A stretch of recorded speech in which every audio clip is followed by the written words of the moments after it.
Good morning, class. We are nearing the end of the third week of this semester.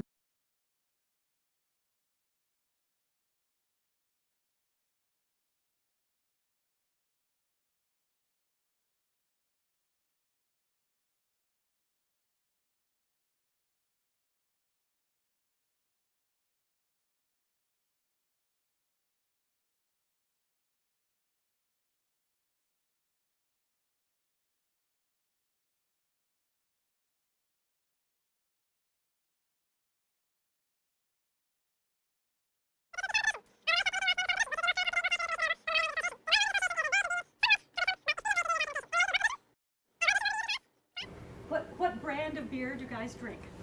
Give me a brand. Heineken. Okay. This is going to go on film. Collaborative learning is a new way of looking at the learning environment. It involves engaging 2 or more people to actively learn something together at the same time. Any new idea takes some time to catch on, but in classrooms that are already using the concept, the results have been impressive.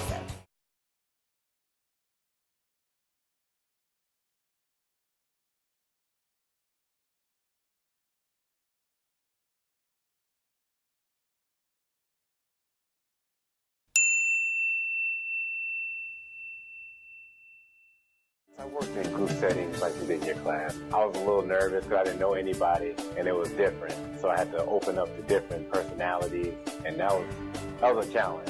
So I just took the challenge. I first got to college, I used collaborative learning mostly in classes that had to do with deal with the social sciences. So we would do a lot of group work and also a lot of things in the community, going to different agencies, you know, the hands-on experience, which was really, really beneficial. We like to include service learning along with collaborative learning because basically it's non-lecture learning. It's learning by getting out there and doing and talking to people, and we are collaborating with the community as well as other students. Collaborative learning. Collaborative learning is a way to get your students engaged and excited about what you have to bring to the classroom. If you're going to be a productive member in 21st century society, then you got to learn to work with everybody. You've got to learn to work with those that you like and those that you don't like. It made me a better professor, and it made my students a better product. We are at our best when we're connected to each other, when we talk and interact and spark ideas from one another. We're at our worst when we're isolated and disconnected, and it's a mark of our species that we are in a family and in a village and in a group, and that we grow up this kind of activity. It doesn't take very long, but I think the students get a lot out of it because it kind of breaks up the monotony of the traditional chalk and talk type of lecture format. In collaborative learning, we have lots of ways of co-constructing knowledge. One of the theoretical underpinnings of collaborative learning is that someone who's learning alongside or who has just recently come to understand something is the very best person to scaffold your understanding of that same thing. But what I find is that the piece that the students have responsibility to teach to their peers is very often the piece that they learn the best and they know the most about.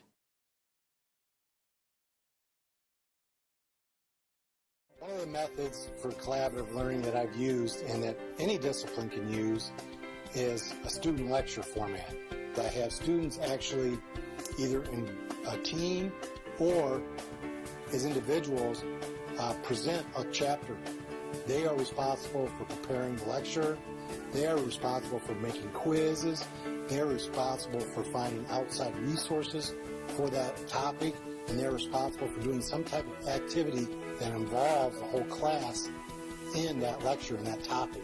The activity part is very important because it gets the students involved in the lecture.